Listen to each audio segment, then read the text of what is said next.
I was so surprised to discover that she was kind of the power behind the throne. What elements did you learn and discover about her? Because she's a fascinating character. She really is. I think in exploring her childhood and exploring where she came from and how her ancestors got to be, they're homesteaders, you know, which is a very sort of like, you know, you become a very tough, very sort of bootstraps is what we call it, kind of person where just nothing keeps you down. And I think that's where I started from with her, is that she had the strength and the intelligence, but not the means to get herself out of where she was. But she knew she wanted to not be there, and I think she worked with Dick in that way and supporting him. She was educating herself at the same time, but I think she just felt that her options were different. She actually wanted to be a professor because all of her favorite people were her teachers. So it has been interesting, and her passion is education, and I learned so much about her. It's fascinating because if she had been a woman in a different era, maybe our current, she may have been the VB candidate. I know that you have a daughter.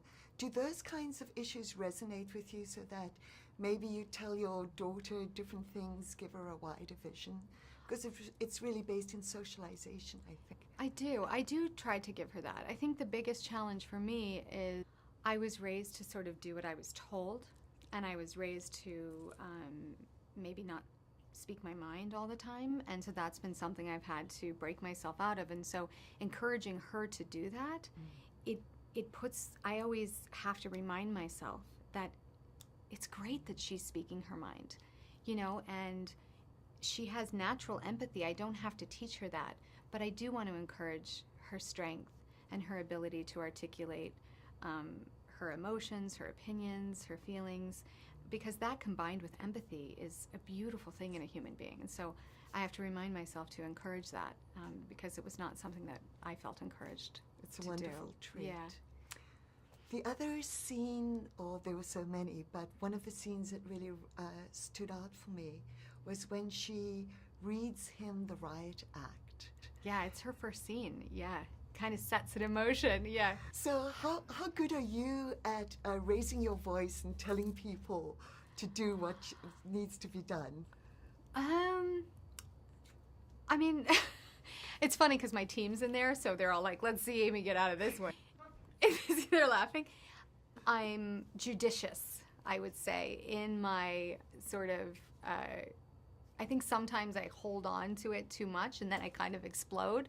So I think what I could probably work on doing better that I'm working on is sort of like having a steam vent.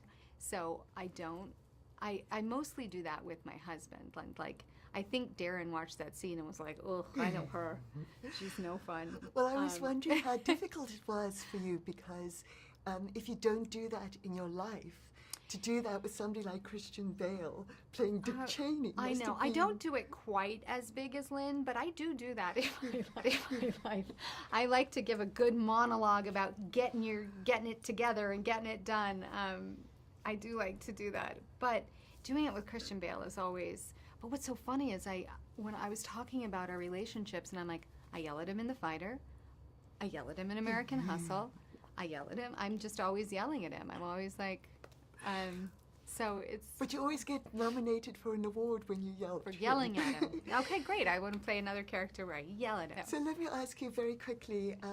We respect the work that you do so much, but you also have to walk the red carpet as a result of your great performances. Is that nerve-wracking for you? Is it something that you embrace? How do you prep for it? I have to really emotionally prep myself because I get very claustrophobic, and I always try to think of like the other people that have put the work into me being there, whether it's somebody who worked on the crew, or whether it's the designer who designed the dress, or the tailor who made the dress fit me like that. I want to represent them, and so that's how I sort of keep it together, because I'm not sure how well I would do on the red carpet if I was only thinking about me. Well, you always look spectacular. Oh, thank you so much. I've got a whole lovely group of people that help me get ready, so good luck.